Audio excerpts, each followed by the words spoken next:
والصلاة والسلام على من لا نبي بعد وعلى آله وأصحابه ومن اتبعهم إلى يوم الدين أما بعد يقول الله تعالى في كتابه ومن الناس من يشتري لهو الحديث ليضل عن سبيل الله بغير علم.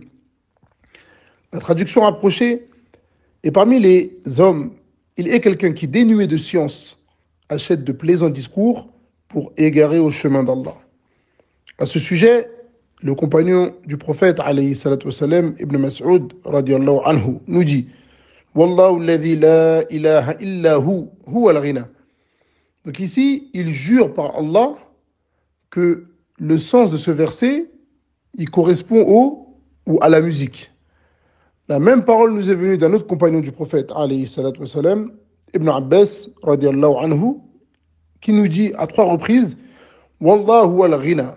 Wallahu al-ghina, Wallahu al-ghina. Donc à 3 reprises, il jure par Allah que le sens de ce verset, c'est la musique.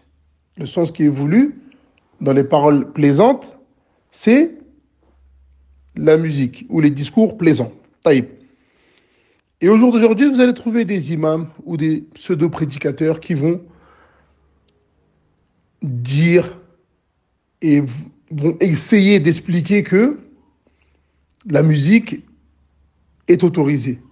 Et ils vont se cacher derrière une divergence.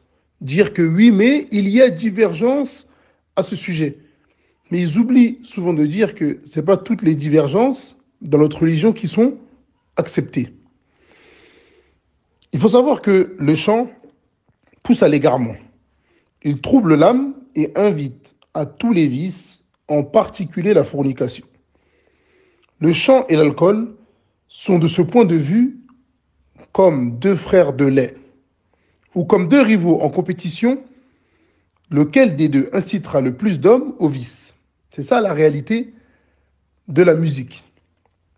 Ensuite, regardons par exemple les endroits de débauche. Et ça, même les gens qui vont autoriser la musique vont dire que ces endroits-là, ils sont interdits. Donc regardons maintenant ces endroits de débauche. Les boîtes de nuit, les chichas, etc. Quel est le point commun entre ces endroits? Parce que la débauche, elle se base sur des choses. Il y a un endroit, dans cet endroit-là, il y a des choses qui vont être faites qui vont ramener à cette débauche. D'accord? Donc, quel est le point commun de ces endroits? La musique et l'alcool. Ensuite, on va rajouter la mixité, etc. Mais la première base, la musique et l'alcool. Et ces 2 choses emmènent les gens à commettre des péchés, les uns plus grands que les autres. Sans oublier que la musique écarte celui qui l'écoute du rappel d'Allah. Et lorsqu'on sait que Allah Ta'ala nous dit dans le Coran وَمَا خَلَقْتُ الْجِنَّ وَالْإِنسَ إِلَّا لِيَعْبُدُونَ. Donc Allah Ta'ala nous dit je n'ai créé les djinns et les hommes que pour qu'ils m'adorent. Et cette chose-là va t'écarter de l'adoration d'Allah. Elle va t'écarter du rappel d'Allah.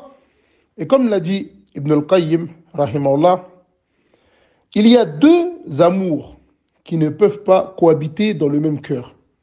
L'amour du Coran et l'amour de la musique. L'un chassera l'autre. Donc voilà la réalité sur la musique.